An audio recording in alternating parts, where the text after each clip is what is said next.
Praise the lord.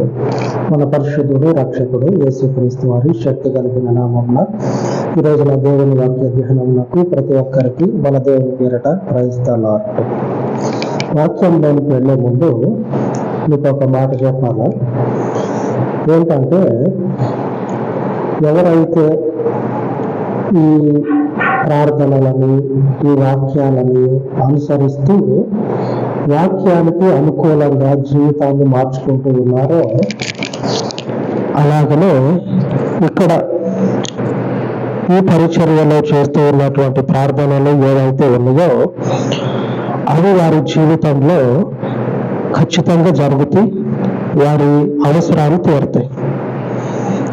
అనగా ఒక మాటలో మీకు అర్థమయ్యేటట్టు చెప్పాలంటే, ఎవరైతే ఈ పరిచర్యను అనుసరిస్తూ ఉన్నారో, చెప్పినటువంటి వాక్యానికి అనుకూలంగా లోబడుతూ ఉన్నారో, వారికి ఉన్నటువంటి అవసరాలన్నీ కూడా ఖచ్చితంగా తీరుతాయి.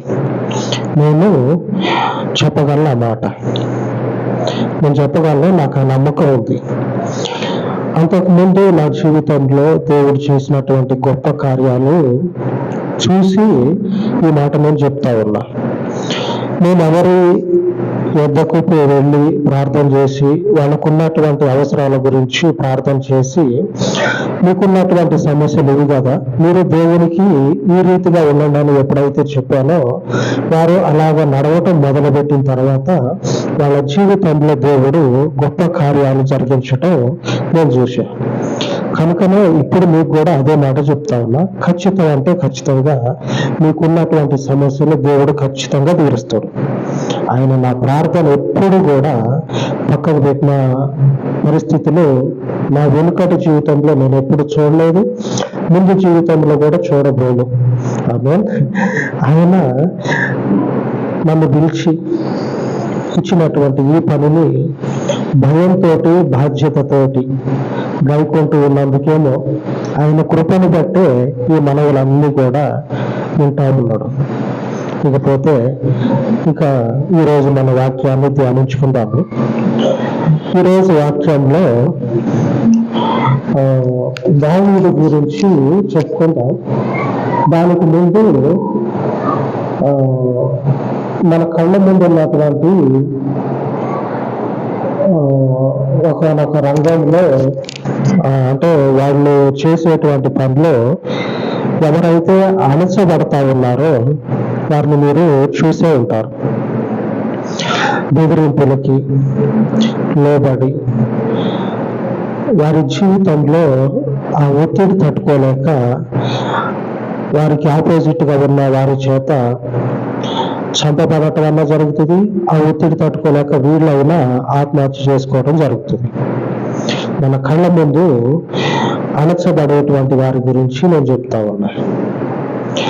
బైబిల్ సెలవిస్తా ఉంది, పరిశుద్ధ లేఖనము సెలవిస్తా ఉంది, అణచబడినటువంటి వారు పుంజుకుంటారట. అణచబడినటువంటి మనుషుడు పుంజుకొని బలము ధరించుకుంటారంట. దేవుని చేత ఆ బలాన్ని పొందుకున్నటువంటి దావీదు గురించి మనము ధ్యానించుకుందాం. నిజంగా బాధపడాల్సినటువంటి విషయం. మన వేలో మనం చెప్పుకుందాం. మన వేలో అంటే బైబిల్ ప్రకారంగా, లోకానుసారంగా కొట్లాడాలా, కొట్లాడాల, మనుషులతోటి సాధించాల, యుద్ధం చేసి సాధించాలని చాలా మంది ఏం చేస్తారంటే ఎదురు నిలబడి అణచబడతారు. అణచబడి పాపం ఏమవుతారంటే తట్టుకోలేక, ముందున్నటువంటి వాడు బలవంతుడు కదా, అణిచేస్తాడు. వాడు అణిచినటువంటి ఆ ప్రభావానికి తట్టుకోలేక పాపం చాలా మంది కాలం చేస్తారు. అది బాధాకరమైన విషయం. లోకంలో ఉన్నటువంటి వారికి మీరు కావాలంటే ఎక్కడైనా చూడండి, నేను చెప్పకూడదు, పాయింట్ ఆఫ్ చేసి చెప్పాను అనుకోండి, బాగోదు. అట్లా పాయింట్ ఆఫ్ చేసి చెప్పవచ్చు, ఈ ఒక్క దాంట్లో అని చెప్పవచ్చు. చెప్తే ఈ ఒక్కటేనా అంటే ఈ ఒక్కటే కాదు, చాలా ఉన్నాయి. అట్లాగా పాయింట్ ఆఫ్ చేసి చెప్పడానికి ఒక్కటే కాదు, చాలా ఉన్నాయి. వాటన్నిటిలో కూడా అణచబడినటువంటి వారు ఆ బలవంతుల యొక్క బలానికి తట్టుకోలేక నశించిపోయారు. అయితే మన జీవితంలో దేవుడు మనకు చెప్తా ఉన్నాడు, మీరు పెంచుకుంటారు, బలాన్ని పొందుకుంటారు. దేవుని పేరు మీద నివాసం చేస్తున్నటువంటి మీకు ఆయన లిఫ్ట్ ఇస్తాడు, అంటే లేవనెత్తుతాడు. పరిశుద్ధుడైనటువంటి దేవుడు ఉన్నదే అందుకు. ఆయన ఉన్నదే మన యొక్క అణిగిపోయినటువంటి, నిరాకరించబడినటువంటి, తొక్కేసినటువంటి జీవితాలని లేపుతాడు. అట్లాగా ఆయన వాక్యం ఏమి చేస్తుంది అంటే జీవింపజేస్తుంది. నశించేటువంటి ఆత్మలు ఏవైతే ఉన్నాయో ఆ ఆత్మలు జీవిస్తాయి ఆ బలవంతుడి ముందే, ఆ బలంతో విర్రవీగేటువంటి వాడి ముందే. ఎక్కడికో మూటముల్లో సర్దుకొని పోవడం పదరా, మన వల్ల కాదు, ఈడ బతకటం మన వల్ల కాదు, మనల్ని బతకనియ్యరు. తట్టబుట్ట సర్దుకొని మూటముల్లో సర్దుకొని ఎక్కడికో వాడు రానటువంటి ప్రాంతానికి ఎక్కడికో పోయి తలదాచుకోవటం. అట్లా ఉండదు. దేవుని వాక్యం ఏం చేస్తుందంటే ఆ బలమైనటువంటి వాడి ముందే నిలబెడుతుంది. చిన్నగా భూమిలోకి వేర్లు పోవాలి. అట్లాగా ఏం చేస్తాడంటే గట్టిగా నాటుతాడు. ఆ వేర్లు ఏం చేస్తాడంటే భూమిలోకి పాతుకుపోయేటట్లుగా దేవుడు నాటుతాడు. మరి ఎవ్వడు కూడా తీసేయటానికి వీలు లేని విధంగా. లేఖనాన్ని చదువుకుందాం.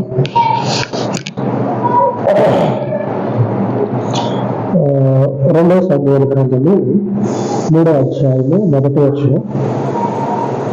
సౌలు కుటుంబీకులకును దావీదు కుటుంబీకులకును బహుకాలము యుద్ధము జరగగా దావీదు అంతకంతకు ప్రబలము, సౌలు కుటుంబము అంతకంతకు నేరసిల్లును. బహుకాలం కొట్లాడుకుంటా ఉన్నారు, ఒకళ్ళ మీద ఒకళ్ళు పడి తన్నుకుంటా ఉంటే ఈ అణిగిపోయే పరిస్థితుల్లో ఉన్నటువంటి దావీదు పరిచయం అవుతా ఉంది. పరిస్థితుల ప్రభావం వల్ల, దేవుని యొక్క శక్తి వల్ల ఏమవుతా ఉన్నదంటే పరిస్థితులు మారిపోయి దావీదు పరిచయంగా ఉంటా ఉన్నాడు. ఆ సౌలు కుటుంబం అంతకంతకు నేర్సిల్లిందంట. దావీదు అంతకంతకు ప్రబలైంది. ప్రబలక మునుపు సౌలు కుటుంబంలో ఉన్నటువంటి సౌలు కుమారుడైనటువంటి యోనాతాను తోటి దావీదు ఒక మాట అంటాడు, నేనేం చేశా చావుకి నాకు కొద్దిగా దూరమే ఉంది, నేను చేసినటువంటి నేరం ఏంది అని ఈ సౌలు కుమారుడైన యోనాతాను తోటి దావీదు గొల్లుమంటాడు. గొల్లుమని ఏడుస్తాడు. నేను చేసిన నేరం ఏంది, నిజంగా చెప్తున్నా చావుకి నాకు కొద్దిగా ఎడమే ఉంది. అంత ఎడమున్నటువంటి పరిస్థితుల్లో ప్రాణభయంతో నేను చచ్చిపోతా ఉన్నా. నేను చేసిన నేరం ఏంటి, మీ నాన్న నన్ను చంపటానికి కారణం ఉండాలి కదా, ఏ కారణం లేదు, అయినా కానీ చంపటానికి చూస్తా ఉన్నాడు. నేనేం చేశా అని కొల్లుమంటాడు. ఒకరిని చంపాలంటే ఆ చంపే ముందు వీడు చేసినటువంటి తప్పు ఇదని చంపేస్తారు. కానీ దావీదు దగ్గర కారణమే లేదు, అయినా కానీ చంపటానికి రెడీగా ఉన్నాడు. అన్ని దేశాలకి తాకీదులు పంపిస్తాడు. చుట్టుపక్కల ఉన్నటువంటి ప్రాంతాలకు అందరికీ చెప్తాడు. దావీదుని కనుక చూసినోడు ఎవడు ఉంటాడో వాడు నాకు వెంబడే సమాచారం తీసుకురావాలి, లేకపోతే వాడు అయిపోతాడు. సౌలు ఇచ్చినటువంటి ఆర్డర్ ఈ దావీదుకి మెసలటానికి అవకాశం ఉండదు. అంటే కనీసం టాయిలెట్ పోదామన్నా కానీ భయంగా పోయేటోడు. ఎవరు చూసినా సరే సౌలుకి చెప్తా ఉన్నాడు. అదే ఎటు పోదామన్నా సరే మనిషికి ప్రాణభయంతో చచ్చిపోతా ఉన్నాడు.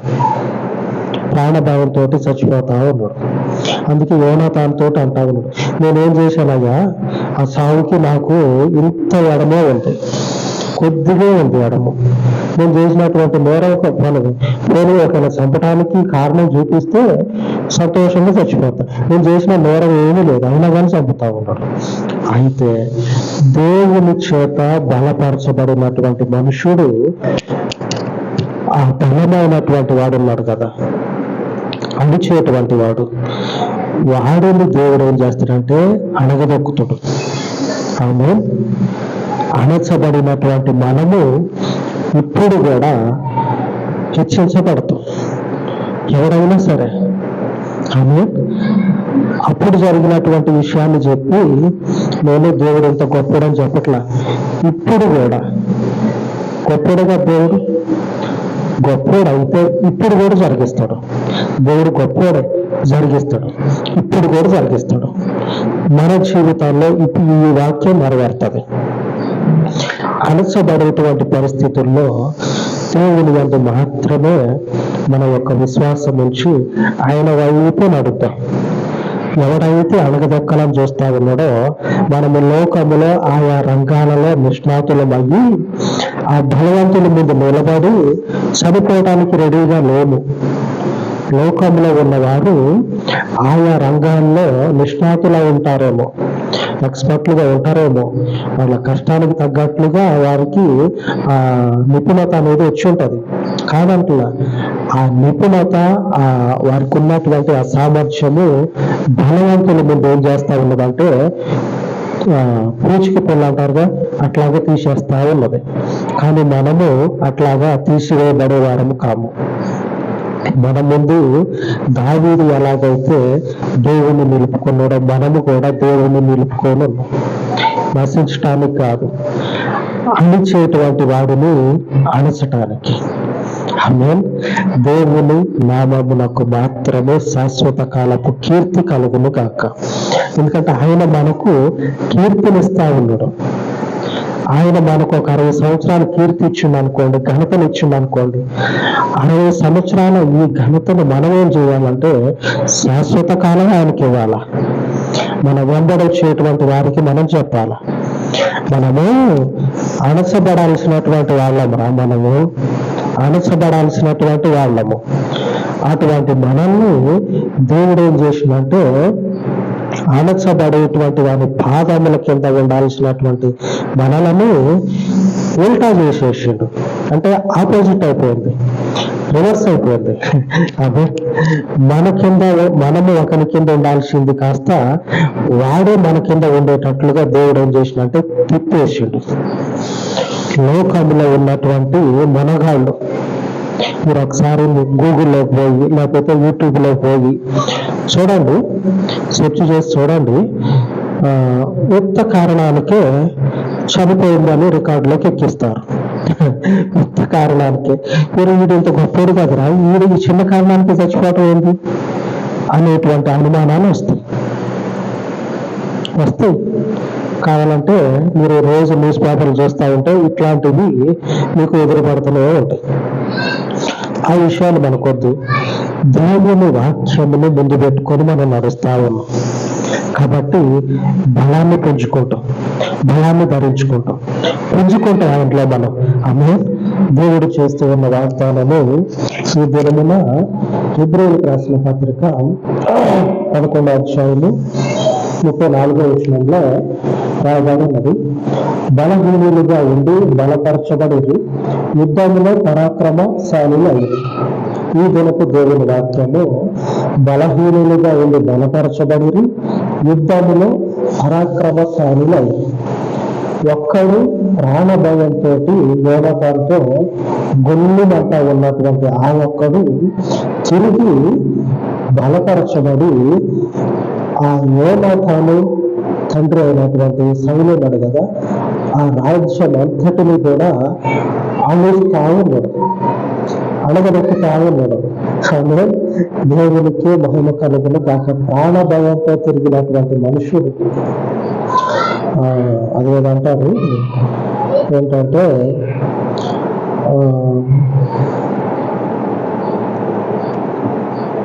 కనీస అవసరాలు వాటిని కూడా తీర్చుకోలేనటువంటి మనుషుడు ఒక రాజ్యాన్ని నేల కూలుస్తా ఉన్నాడు. ఆమె బలపరచబడ్డాడు, దేవుని చేత బలపరచబడి యుద్ధంలో పరాక్రమశాలి అయిపోయాడు. ఎక్కడున్న మనుషుడు ఎక్కడికి పోయాడు? ఒక్కడు ఒక రాజ్యాన్ని మేళగొలుస్తా ఉన్నాడు. ఆ ఒక్కడికి దేవుడు ఎంతటి పరాక్రమం ఇచ్చి ఉంటాడు, ఎంతటి బలాన్ని కలుగజేసి ఉంటాడు. దేవుడు దేవుడు దేవుడు యేసు ప్రభు, యేసుక్రీస్తు, ఆయనను బలపరిచినటువంటి దేవుడు ఆకాశంలో ఉన్నాడు, తండ్రి అయిన దేవుడు. ఆయనే సమస్తానికి కూడా ఆధారభూతుడయ్యండి. ఆయనను వెంబడిస్తూ ఉన్నటువంటి మనకి అణచబడేటువంటి ఆ గుప్పిలిలో నుంచి విడిపించే శక్తిమంతుడు. విడిపించటమే కాదు, ఆ గుప్పిలిని తెగొట్టేటువంటి దేవుడు కూడా. ఆమె గుప్పిని ఇట్ట పెట్టినాడు, ఆ గుప్పిట్లో బంధించాడు. దేవుడు ఏం చేస్తాడు అనుకున్నాం? ఏళ్ళని ఇట్లాగా తీపియడం, ఇంతవరకు కట్ చేస్తాడు. ఆమె దేవునికి మహిమ కలుగును గాక. మన గుప్పిట్లో నుంచి మనల్ని దేవుడు ఏం చేస్తాడంటే పరాక్రమాన్ని చూపించి వాడి చేతిని తెగ్గొడతాడు. ఆమె ఆ పరిశుద్ధుడైన దేవుని మనం అనుసరిస్తా ఉన్నాం. ఎన్నడూ కూడా, ఏ సందర్భంలో కూడా ఆయన మనల్ని విడిచిపెట్టడు. ఆయన వాక్యానికి మనము హత్తుకొని ఉందాం. అలాగే ప్రార్థించుకుందాం. భూమి ఆకాశంలో కలగజేసిన అద్వితీయ దేవ, ఈ ఉదయకాలమందు మీ పాద సన్నిధిలో ప్రార్థిస్తూ ఉండగా మీ ప్రజలు ఉన్నటువంటి అయ్యా, ఇదిగో దావీదు రాజ్యము బలపరచబడి యుద్ధంలో తండ్రి పరాక్రమశాలులయ్యండి, మీ శ్రేష్టమగినటువంటి పరలోకపు బలము చేత బలపరచబడి మరణ భయము చేత తిరిగినటువంటి మనుషుడు అదే మరణ భయాన్ని శత్రువుకు కలగజేసేంత స్థితిని మీ వాక్యము ద్వారా, మీ యొక్క సహాయము ద్వారా పొందుకొని ఉండగా, ఇదిగో నాయన, ప్రస్తుత పరిస్థితుల్లో ఎందరైతే దావీదు వలె బలహీనులయ్యండి మీ పాదముల వద్ద ఉన్నారు, అటు వారిని అందరినీ కూడా విమోచించమని, వారిని అణగదొక్కేటువంటి ప్రతి మనుషుని యొక్క బలమును తండ్రి తప్పించుట కాదు, ఆ బలము ఉన్నటువంటి మనుషుడిని తండ్రి మీ ప్రజల యొక్క పాదాల కింద నిలబెట్టమని,